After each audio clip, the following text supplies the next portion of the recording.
Salut à tous, c'est Astuce Développeur. Aujourd'hui, nous allons voir comment créer un loader en HTML et en CSS. Tout d'abord, vous avez qu'à créer votre page index.html. Vous créez votre page index.html.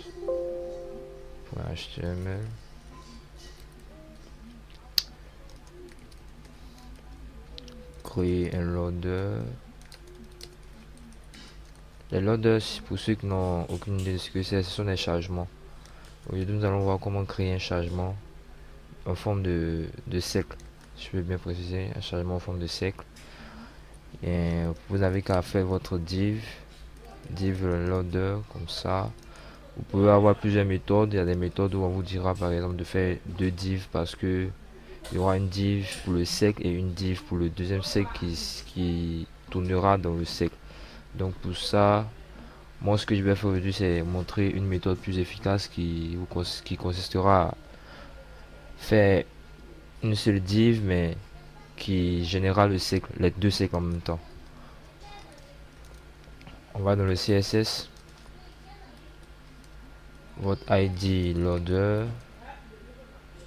On va définir les différentes dimensions de notre loader. Prendre une largeur de 50 pixels, une hauteur aussi de 50 pixels. On va prendre aussi un border pour le premier sec bien sûr. Un border de 2 pixels. Solid light blue. C'est un bleu clair. D'abord on va voir déjà ce que ça donne. Comme vous pouvez le voir, on a un carré. On cherche à faire un cercle. Donc border radius de 50%. Très bien. On approche du but. Aussi, on va essayer de centrer verticalement et horizontalement. Cette méthode de transform permet de centrer verticalement et horizontalement notre div en utilisant aussi une position absolue, un top à 50% et un left aussi à 50%. Normalement, notre div devrait être centré. Merci. Voilà.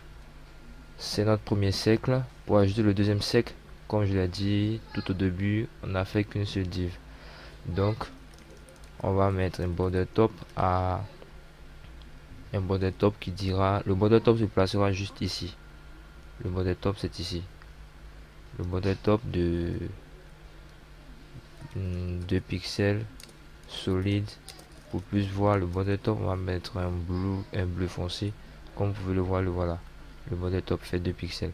Si on agrandit la taille du pixel, 3 par exemple 5 pixels, vous verrez la différence. Vous voyez, il est un peu truc, c'est pas agréable à voir. Donc on va mettre 2 pixels. Donc de total à 2 pixels. Bon, on va gérer l'animation maintenant. Le tireur WebKit c'est pour le Google Chrome. Tous ceux qui utilisent le navigateur Google Chrome, le WebKit est chargé de gérer les animations pour le Google Chrome.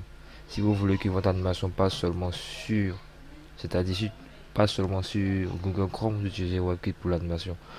Mais si vous voulez qu'il passe sur tous les navigateurs, vous n'allez pas mettre de WebKit, vous mettrez seulement animation.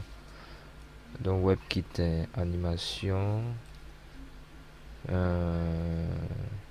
animation, 2 points, spin, 2 secondes, linear infinite. Je ferai des tutoriels plus tard pour vous expliquer en détail ce que c'est les différents types d'animation en CSS. Le spin c'est le nom, ça vous dit qu'un cercle, c'est tout. On va utiliser maintenant le keyframe, @webkit keyframe spin. Le nom que vous avez mis ici, c'est ce nom là que vous allez utiliser. Spin 0% au début. Au début, il fait une rotation. Il fait une rotation de 0 degré. Ça n'avance pas d'abord. À 100%, fait une rotation de 360 degrés. Fait une rotation de 360 degrés. Voyons voir ce que ça nous donne. Comme vous pouvez le voir, vous pouvez voir votre animation. Dans le tutoriel à venir, nous allons voir comment utiliser un JavaScript, c'est-à-dire on va mettre un contenu ici par exemple et on va le dire dans 2 secondes qu'il affiche nos contenus.